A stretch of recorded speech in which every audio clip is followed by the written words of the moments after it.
გაუქმებენ თუ არა საქართველოს ვიზა ლიბერალიზაციას, დაიწყო თუ არა რეპრესიები ხალხის წინააღმდეგ და იმოქმედებს თუ არა ისრაელ-ირანის ომი ჩვენს რეგიონზე. გადაცემის სტუმარია და აღნიშნულ თემებზე ორგანიზაცია რიგდოგის დამფუძნებელ და სამოქალაქო აქტივისტ ნუგზარ კოხრეიძესთან ერთად ვსაუბრობთ. საღამომშვიდობის ბატონო ნუგზარ, მადლობა რომ მოძებნეთ დრო და ხართ ჩვენი გადაცემის სტუმარი. ძალიან მნიშვნელოვანი მოვლენები ვითარდება როგორც საქართველოში, ასევე ჩვენი რეგიონის მეზობლად, ამიტომ რამდენიმე კითხვა გვექნება და დავიწყოთ იქედან, რა ხდება დღეს საქართველოში, რატომ გახდა ასე აუცილებელი და საჩქარო იმ ადამიანების, ვთქვათ, დაპატიმრება ჯარიმებით დახუნძლა, ვინც საკუთარი მოსაზრება, ვინმე სხვა ადამიანის შესახებ კონკრეტულ შემთხვევაში კი ქართული ოცნების წევრებზე გააკეთეს საკუთარ Facebook გვერდებზე. მოგესალმებით კიდევ ერთხელ და ძალიან დიდი მადლობა მოწვევისთვის. მე ვფიქრობ, ეს არის გაგრძელება იმ ასე რომ ვთქვათ სახელმძღვანელოსი, რომელიც აქამდე სარგებლობს ქართული ოცნება და ამ სახელმძღვანელოს მიხედვით მათ არ შეუძლიათ დაიხიონ უკან, ან არ შეუძლიათ აჩვენონ, რომ რაღაცაში არიან უფრო სუსტები და თავისთავად ცხადია, რომ ეს პროცესები, რომელიც უკავშირდება სინდისის პატიმრებს, ამ საკითხში ისინი გამოიჩენენ ასე რომ ვთქვათ ძალიან დიდ სიმკაცრეს და ამით ასე რომ ვთქვათ დაიტოვებენ თავიანთ ხელთ სავაჭრო თემას. და ჩვენ ვიცით, რომ ქართულ ოცნებას არ აინტერესებს არც ერთი ცალკე აღებული ეს 50 თუ 60 პატიმარი, არც ის პოლიტიკური ლიდერები, რომლებიც დააპატიმრეს. დღეს უკვე იცით, რომ ასევე შეეფარდა პატიმრობა ნიკა გვარამიას. ეს უკვე მესამე პოლიტიკოსი არის, რომელიც დღეს ზის ციხეში აბსოლუტურად გაუგებარი ბრალდებით და თავისთავად ცხადია, რომ აი ეს მოქმედებები არის იმ სცენარიდან, სადაც ქართულ ოცნებამ უნდა აჩვენოს, რომ მათ არ ეშინიათ, რომ ისინი კიდევ ძლიერად არიან ხელისუფლებაში და შეიტანონ გარკვეული უიმედობა, დეზორიენტაცია, ასე რომ ვთქვათ, პროტესტულ ნაწილში. ეს არის შეიძლება თუ არა ვთქვათ, რომ რეპრესიები დაიწყო უკვე ხალხის წინააღმდეგ. რეპრესიები უკვე მიმდინარეობს ბოლო რამდენიმე თვეა, ეს არ არის ახალი. რეპრესიები არის, როდესაც მომიტინგეებს აკავებ და შემდეგ ქმნითელს, ასე რომ ვთქვათ, სისტემას, რომლითაც მიუხედავად იმისა, რომ არ გაქვს არანაირი მტკიცებულება, მაინც ამტკიცებ, როდესაც ცრუ პოლიციელებს, ანუ სისტემას იყენებ იმისათვის, რომ ასე რომ ვთქვათ, ცრუ ჩვენებები შეიქმნას, როდესაც მზიამაღლობელზე უკვე მე რამდენი თვეა მიმდინარეობს ეს პროცესი და აბსოლუტურად თითიდან გამოწვეულია, როგორც ასე რომ ვთქვათ, ბრალი, ისე არაპროპორციულობა მასთან მიმართებით, ხო?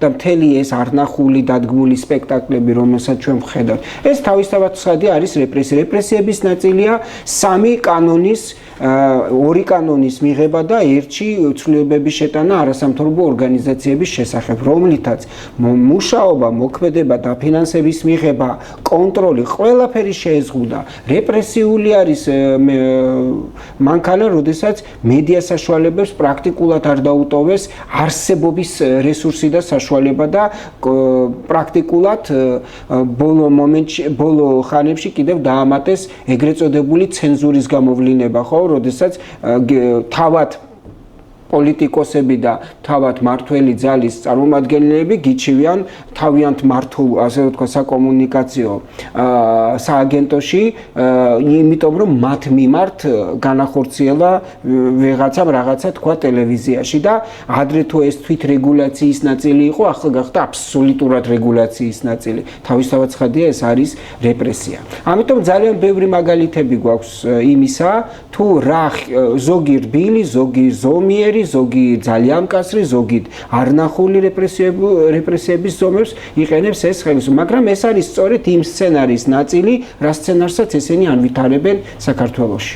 ბატონო ნუგზარ, ძალიან მაინტერესებს თქვენი აზრი მოვისმინოთ მეც და ტელემაყურებელმაც იმ განცხადებასთან დაკავშირებით, რომელიც პოლონეთში გაკეთდა და პოლონეთის პრემიერ-მინისტრმა გაახმოვანა, რომ ისინი ელოდებიან, როდის შეიკრიბება საჭირო 2/3 რაოდენობის კვოტა, რომ საქართველოს შეუწყდეს უვიზო მიმოსვლა.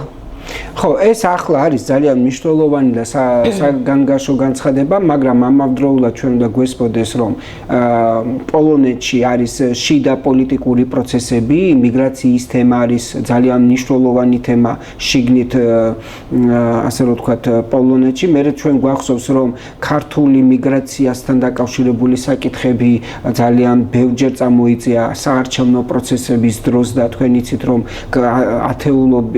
გარკვეული რაოდენობის თუ არ ვცდები ქართველი მოქალაქეები იყვნენ დეპორტირებული პოლონეთიდან და ამიტომ ჩვენ შეიძლება ვთქვათ, რომ ეს არის ერთის მხრივ შიდა პოლიტიკური ნარატივი, მაგრამ მეორეს მხრივ გამომდინარე იქიდან, რომ პოლონეთს ძალიან დიდი გავლენა აქვს ევროკავშირში და ევროკავშირში არსებობენ სხვა ქვეყნები, რომლებიც ადამიანს არ მიესალმებოდნენ არც მაშინ, არც ადრე ჩვენთვის ვიზა ლიბერალიზაციის მონიჭებას, ევროსკეპტიკოსები, რომელსაც სხვადასხვა ქართული ოცნება როგორც წესი ხსახავს, როგორც მათ ასე ვთქვათ, მომხრეებს და პარტნიორებს. აი, ეს ევროსკეპტიკოსები ყოველთვის წინააღმდეგ იყვნენ, რა თქმა უნდა, გაფართოების და ვიზა ლიბერალიზაციის და მართული მიგრაციის პროცესების. მე მაინც არ ველოდები, რომ ევროკავშირი შეუწყოს საქართველოს ვიზა ლიბერალიზაციას უახლოესი პერიოდის განმავლობაში, მაგრამ თუ პროცესები გარდაუვლად წავიდა უკან, თუ პროცესები უიმედოდ იქნება ევროკავშირის გადმოსახედიდან და ჩვენ ვიცით, რომ ევროკავშირი ბოლო მომენტამდე, ასე ვთქვათ, ეცდება, რომ დაინახოს რაღაცა პატარა იმედი. ბატონო, აი, რასაც თქვენ საუბრობთ ახლა, ზუსტად იმის გამოძახილი ხო არ არის ეს ბოლო იმედიც ხო არ გაუქრათ ევროკავშირში, იმიტომ რომ დღეს რასა იუკნევიჩიანემ განაცხადა, რომ ივანიშვილი ევროპის გზას არასოდეს აღარ დაუბრუნდებაო და ეს ადამიანები არასოდეს იქნებიან დემოკრატებიო. და ეს გამოძახილი ხო არ არის, ხო არ მივედით ზუსტად აი ამ ბოლო მომენტამდე, როცა ამ ადამიანებსაც უკვე გაუქრათ იმედი იმისა, რომ ჩვენ ევროკავშირისკენ ავიღებთ ისევ გეზს. მე ვფიქრობ, რომ უფრო რელევანტური განცხადება გააკეთა პაվել ჰერჩინსკმა, საქართველოში ევროკავშირის ელჩმა, რომელმაც თქვა, რომ უმრავლესობა ევროკავშირის ქვეყნებისა არ ემხრობიან და არ არიან მომხრე, რომ საქართველოს შეუწყოს ვიზა ლიბერალიზაცია და არ შეიძლება, რომ მართველი ძალის გამო დაისაჯოს საქართველოს მოსახლეობა, რომელიც მტკიცედ ამბობს და ადასტურებს მის მისწრაფებას ევროკავშირისკენ. და მესამე ჩვენ არ უნდა დაგვაუწყდეს, რომ სწორედ ეს არის, რაც უნდა ქართულ ოცნებას. ანუ ვიზა ლიბერალიზაცია ისინი ხედავენ, რომ ეს არის მტკივნეული და სენსიტიური თემა, გრძნობიარე თემა არის საქართველოს მოქალაქეებისთვის, თუმცა თავად ის, რომ მათ აწუხებდეთ ახლა, რომ ვიზა ლიბერალიზაცია შეწყდება თუ არა, ეს არ არის რეალობა. ანუ პირიქით, თუ მათ აქვთ ჩაფიქრებული, რომ ჩვენ მოგვაბრუნონ რუსეთისკენ, ვიზა ლიბერალიზაცია არის ერთ-ერთი ის ინსტრუმენტი, რომელიც სწორედ უნდოდეთ რომ გაუქმდეს. მაგრამ აქ არის ბევრი რისკი, იმიტომ რომ ვიზა ლიბერალიზაციის გაუქმება ნიშნავს, რომ აეროპორტების თემა იქნება პრობლემური, ტურიზმის სფეროს სერიოზულად დაარტყამს, მოქალაქეების ასე გადაადგილებას შეზღუდავს, ახალგაზრდების საზაფხულო სამუშაოებზე იქონიებს გავლენა, სასწავლო პროგრამების და გაცვლითი პროგრამების მიმართულებით იქნება ბევრი პრობლემა და მათ ესმით, რომ ამ ეტაპზე რა თქმა უნდა არაწყობთ ამ თემის ასე რომ ვთქვათ ტირაჟირება. მაგრამ ჩვენ უნდა გვესმოდეს, რომ არც ალბათ ევროკავშირი მოიქცევა ისე, რომ სრულად დაუთმოს ახლა სივცედაველი რუსეთს, რომ აქ ასე რომ ვთქვათ მოიკიდოს ბოლომდე ფეხი. მიუხედავად იმისა, რომ რა თქმა უნდა რთულია, როდესაც ხელისუფლება სრულად თამაშობს აი ამ ყოველ შემთხვევაში რბილად რომ ვთქვათ გამოიყურება, რომ თამაშობს უფრო რუსულ ასე რომ ვთქვათ პოლიტიკის თამაშ ვიდრე დასავლურს. ბატონო ნუგზარ, დააკავეს მათე დევიძე და 4 წელი და 6 თვე მიუსაჯეს პატიმრობა. გარდა ამისა, რაღაც უცნაური მოვლენები ხდება, მამუკა მდინარაძე სხვის მაგივრად წერს განცხადებას პროკურატურა სასამართლოში და მამუკა მდინარაძის განცხადების საფუძველზე აკავებენ იმ ადამიანებს, რომლებმაც საკუთარ Facebook გვერდზე ვთქვათ, მონა უწოდეს კონკრეტულ პიროვნებას. რასთან გვაქვს საქმე? ამ პროცესებით ქართული ოცნება ცდილობს რომ დააშინოს საზოგადოება, თუ უბრალოდ ალბათ ღიმილის მომგვრელი იქნება ეს შეკითხვა, თუ გვასწავლიან როგორ ვიყოთ კორექტიულები სოციალურ ქსელში. ძალიან ხშირად ვახსენე სიტყვა სახელმძღვანელო და არსებობს ასეთი FSB-ში შექმნილი სახელმძღვანელო, რომელიც შეიქმნა ვარდების რევოლუციის, ასე ვთქვათ, საპირწონედ. და მათ ჩაიფიქრეს და ამ სახელმძღვანელო, ეს არის ცნობილი სახელმძღვანელო, ძალიან ბევრი ექსპერტი მას დამუშავებული აქვს და იცის რას ნიშნავს და რა საფეხურებიდან შედგება, ახლა მე უბრალოდ ვარ გადავღალო მაყურებელი, ვერ მოვყვები მთელ ამ სახელმძღვანელოს, ასე ვთქვათ, შინაარს. მაგრამ ამ სახელმძღვანელოში არის ის, რომ თუ ჩვენ გვინდა შევაჩეროთ, ასე რომ ვთქვათ, დასავლური ექსპანსია Facebook-ს გადმოსახედიდან, ჩვენ უნდა შევასუსტოთ ის ინსტიტუციები, რომელიც ამას ემსახურება და დემოკრატია არის ერთ-ერთი ასეთი ფორმაცია, რომელიც ხელს უშლის რუსეთს გაფართოებისკენ. თუ ვინმე, ასე რომ ვთქვათ, რუსეთთან თანამშრომლობს და რუსეთთან არის ყურმორჭრილად დაქვემდებარებული, ეს არის ავტორიტარიზმი. ამიტომ მას არსად არ ჭირდება, რომ იყოს დემოკრატია და არსად არ ჭირდება, რომ ის ინსტიტუციები მუშაობდნენ, რომელიც რუსეთის საწინააღმდეგოდ იმუშავებენ, ხო? ამიტომ აქ არის ჩაფიქრებული შემდეგი, რომ პირველი ეს უნდა შეასუსტონ არასამთავრობო სექტორი, მეორე ეს უნდა გააუქმონ პრაქტიკულად ან მართვადისრულად გახადონ მედია საშუალებები და მესამე სრულად პროპაგანდის მექანიზმის მეშვეობით უნდა დათესონ საზოგადოებაში, რომ მათ წინააღმდეგ აზრი არ აქვს ბრძოლას, რომ ყველაფერი უიმედო და ბოლომდე ჩაბარდნენ. აი ამ მესამეს ნაწილი არის ის პროცესები, რომელიც სასამართლოსთან მიმართებით მიდის, სინდისის პატიმრებთან დაკავშირებით მიმდინარეობს და თუნდაც აი ეს ბოლო რაღაც სისულელე, რომელიც Facebook-ში არსებული ასე ვთქვათ, დაწერი, ასე ვთქვათ, ფრაზების გამო ადამიანებს აჯარიმებენ. თავადაც კარგად იციან, რომ ეს არის სრული მარაზმი, თავადაც კარგად უწყიან, რომ ეს ყველაფერი სახიფათოა ზოგადად აი ასეთი რამე თამაში, იმიტომ რომ რეალობაში კარგად არ იციან რა რეაქცია შეიძლება მოყვეს იგივე საზოგადოებიდან, მაგრამ აი ამ სახელმძღვანელოს პირნათლად მიყვებიან, ასრულებენ ყველა მის, ასე ვთქვათ, ქმედებებს, კიდევ უფრო მეცაც მოიფიქრებენ უახლოეს პერიოდში, იმიტომ რომ ეს სახელმძღვანელო კიდევ მოიცავს სხვა, ასე ვთქვათ, რიგ მოქმედებებს და მთავარი არსი არის ის, რაც თქვენ პრინციპში თქვით, პირველი რომ იქ სადაც საჭიროა შექმნან შიში, ანუ მათთვის პრობლემა არის, რომ არსებობდეს ერთიანობა და ერთიანი წინააღმდეგობა. და იმისათვის, რომ ეს ერთიანი წინააღმდეგობა არ არსებობს და დაყავი და იბატონე პრინციპით რომ მივიდნენ, ამისათვის ამ საზოგადოებაში უნდა შეიტანონ ეჭვი, უნდობლობა პოლიტიკური პარტიების მიმართ და დემონიზაცია უნდა მოახდინონ აბსოლუტურად ოპოზიციის და ეს პრაქტიკულად გამოუვიდათ კიდეც.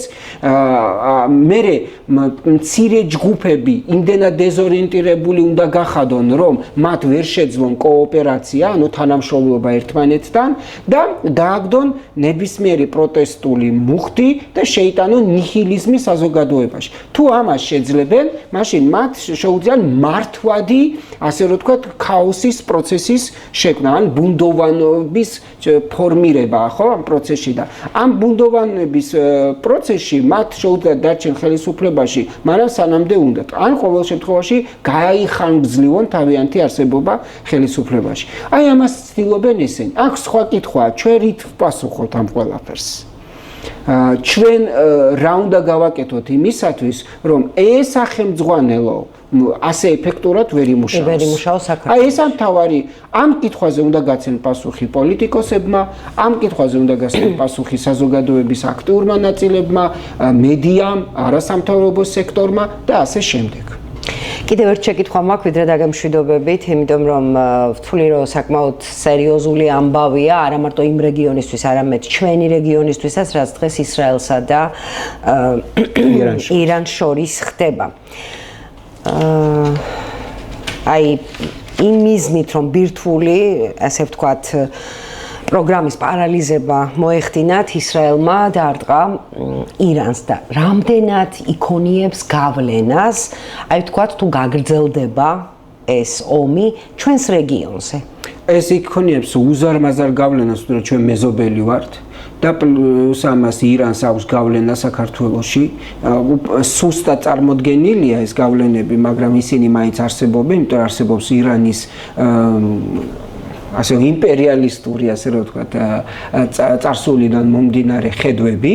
იგივე პროცესი არის თურქეთში, იგივე პროცესი არის რუსეთში და ეს ყველაფერი ერთმანეთთან კავშირშია. აქ ახლა არსებობს საფრთხე იმისა, რომ ჩვენ იმდენად მოწყვლადი ვართ ამ კონკრეტულ პროცესში, რომელშიც ვიმყოფებით. იმდენად დიდი არის პოლარიზაცია საზოგადოებას შორის.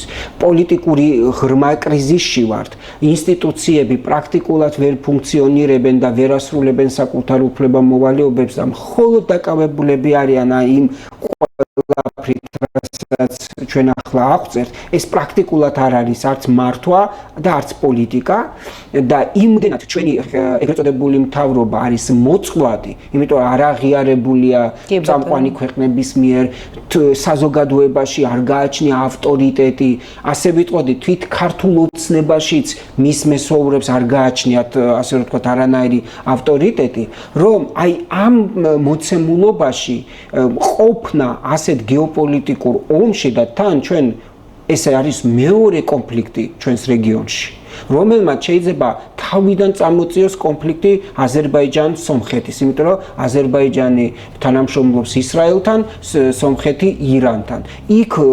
აქეთ კიდევ თურქეთი, რომელიც ირანს ებრძვის, მაგრამ მას არ უნდა რომ ირანი, ასე ვთქვათ, გაფართოვდეს, მაგრამ და არ უნდა რომ ბირთვული იარაღი ჰქონდეს, მაგრამ ისრაელის მოწინააღმდეგე ქვეყანაა და არც ისრაელს მიცემს უფლებას, რომ მან გააფართოვოს თავისი ინტერესები. და საქართველოს როგორც ტრანზიტული ქვეყანა, როგორც დერეფანი შეიძლება გახდეს საჭიდაო ტერიტორია. იმიტომ რომ აქ გადის, ანუ ის რაც ჩვენი პლუსია, ის შეიძლება გახდეს ჩვენი მინუსი. და აი ახლა, აი ამ მომენტში, როდესაც ჩვენ არანაირი საგარეო დაცულობა არ გაგვაჩნია, არანაირი გარანტიები არ გაგვაჩნია, ვინც ყავდა მყარი მეგობარი და დამცველი, იმას ხელი ვკარით, მტერს მტერი აღარ უწოდებთ, მოყვას აღარ უწოდებთ. აი ასეთ ვითარებაში, ამ ღურიე წყალში საქართველოს ვერ დაიჭერს ვერანაირ თევზს, პირიქით შეიძლება ყველა ამ ძალამ აი ამ სისუსტის პროცესში იქონიოს სერიოზული გავლენა და მე ვეთანხმები ზოგი ექსპერტებს იმაში, რომ ამ გარე და შიდა ფაქტორებმა შეიძლება ისე იმძლავროს, რომ უბრალოდ აღარ შეგვჩენს ქვეყანა. იმიტომ რომ აი ეს სპეცსამსახურება, ხა თქვენ წარმოგიდგენიათ, როგორი ოპერაცია ჩაატარა ისრაელმა და მისმა დაზვერვამ. წერტილობრივად გაანადგურეს ადამიანები, წერტილობრივად დაბომბეს 56-მდე თუ არ ვცდები ობიექტი, ანუ რამხელა დიდი შესწავლა, რამხელა დიდი ჩაკეტილ ქვეყანაში. ირანი ხო ჩაკეტილი ქვეყანაა. და მისმა მტერმა, ნომერ პირველმა მტერმა განახორციელა არ ვიცი მე არნახული სადაზვერვო სამუშაო. საქართველოს საერთოდ არ არის არანაირად დაცული, არც ჩვენი სპეცსამსახურებია ისეთი ძლიერი, მათ არც ფინანსური რესურსები გააჩნიათ, რომ მოერიოს ამ ასეთი დიდი სახელმწიფოების, ასე რომ ვთქვათ, სპეცსამსახურებს და იმუშაონ პრევენციაზე. ანუ ამის თუ მით უმეტეს, როდესაც პოლიტიკა მონაწილეობს და იჭრება პროფესიულ საქმიანობაში, ხო? ჩვენ ვნახეთ, რომ საგარეო დაზვერვითი სისტემა შეუერთეს სულს, ხო? ეს კიდევ ბევრ კითხვებს იწვევს, რატომ გაკეთდა, რამდენად შეასუსტებს საგარეო დაზვერვითი სისტემას და ასე შემდეგ, ანუ დღეს საქართველოს არის შინაგანად მოწყვლადი და არ არის მზად სერიოზული გეოპოლიტიკური გამოწვევებისთვის. რაც მთავარია, მან შეიძლება მას უკვე დაკარგული აქვს გეოპოლიტიკური თავისი ადგილი. ის არ განსაზღვრავს დღეს თუნდაც სამხრეთ კავკასიაში რაიმე პოლიტიკას, განსაზღვრელი გახდა აზერბაიჯანი, თუმცა თავის დროზე ვიყავით ჩვენ. ხო, ამიტომ ეს ყველა დათმობები, რომელზედაც წავიდა ქართული ოცნება, რომ შეესრულებია ის გეგმა, რომელიც რუსულ-უკრაინის კონტექსტში ხდებოდა, დღეს შეიძლება ჩვენს წინააღმდეგ იმუშაოს ირან-ისრაელის დაპირისპირების შემთხვევაში. და კიდევ გაუგებარია, რომ ჩვენი მთავრობა დადიოდა ირანში, ეს ძალიან სერიოზული პროცესებია და კიდევ ერთხელ მინდა ვთქვა, რომ დღეს ჩვენ უნდა წავიყვანოთ პროცესების საწინააღმდეგოდ. ჩვენ გვჭირდება დეპოლარიზაცია საზოგადოებაში. დეპოლარიზაცია შესაძლებელია მხოლოდ პოლიტიკური კრიზისის მოგვარებით, ნდობის მშენებით, რაც ნიშნავს ამ ხალხის განთავისუფლება, ამ სულელური კანონების, რომელიც ბოლო 1 წლის განმავლობაში უხვად მიიღეს, გაუქმება, დაბრუნება სტატუს-კვოს 2 წლის წინანდელი პროცესების ან წელიწადნახევრის პროცესების საპარლამენტო არჩევნების საერთოდ უშველი დაახლავ პროცესი, იმიტომ რომ ჩვენ ახლა გვჭირდება მოვიდეთ ისეთი ტიპის მდგომარეობაში, როდესაც შიდა კრიზისები არ შეგვიშლის ხელს ვიყოთ ასე ვთქვათ მოქნილები ამ რთულ გეოპოლიტიკურ თამაშში. თორემ ეს საგარეო გამოწვევები შეიძლება ჩვენ უბრალოდ ვერ გაუძლოთ თუ შიგნით ვიქნებით ასე დაპირისპირებული. თუმცა რაც თქვენ ჩამოთვალეთ, შესაძლოა მეც და ბევრი ტელემაყურებელიც გეთანხმებოდეთ, მაგრამ იმ ფაქტორების გათვალისწინებას ქართული ოცნება არ აპირებს, რაც თქვენ ბრძანეთ, იცით რა, მოქალაქეებს თუ უნდათ გადარჩენ დღეს ვიღაცამ გაარცელა ბიძინა ივანიშვილს მადლობა მშვიდობისთვის. ბიძინა ივანიშვილს არ მოუტანია მშვიდობა. აქ მშვიდობა მოიტანა შეთანხმებამ საგარეო ფაქტორების, რომლის შემადგენელი ნაწილი იყო ბიძინა ივანიშვილი. ბიძინა ივანიშვილმა 2021-22 წელს დაარღვია შეთანხმება, როდესაც მან ადგა და მოინაცვლა მხარე. როდესაც მყარად გახდა არა იმ მხარეს, სადაც უნდა ყოფილიყო ჩემი გადმოსახედიდან. ამიტომ დღეს ბიძინა ივანიშვილი შეიძლება ომის წინაპირობა აღმოჩნდეს და არა მშვიდობის. ამიტომაც საჭიროა სხვათაშორის ეს არ არის უსაფრთხო მისთვის როგორც პირადად. მაგრამ ახლა მისი პირადი ნაკლებად გვაწუხებს ჩვენ, მაგრამ ეს შეიძლება იყოს კატასტროფული ქვეყნისთვის. ამიტომ მასაც თუ სურს გადარჩენა, ყველას ფიზიკურად თუ სურს გადარჩენა ამ პროცესებში, დღეს აქტიურად უნდა ჩაერთოს და გააკეთოს ყველაფერი, რომ ქართულმა ოცნებამ გადადგას ნაბიჯები დეპოლარიზაციისკენ, გადადგას ნაბიჯები კონფლიქტის რეალური კრიზისის, პოლიტიკური კონფლიქტის და პოლიტიკური კრიზისის რეალური მოგვარებისკენ და დაამსგავსოს ეს ქვეყანას და არა მარაზმს, რომელშიც ახლა ჩვენ ცხოვრობთ და დაკავებული ვართ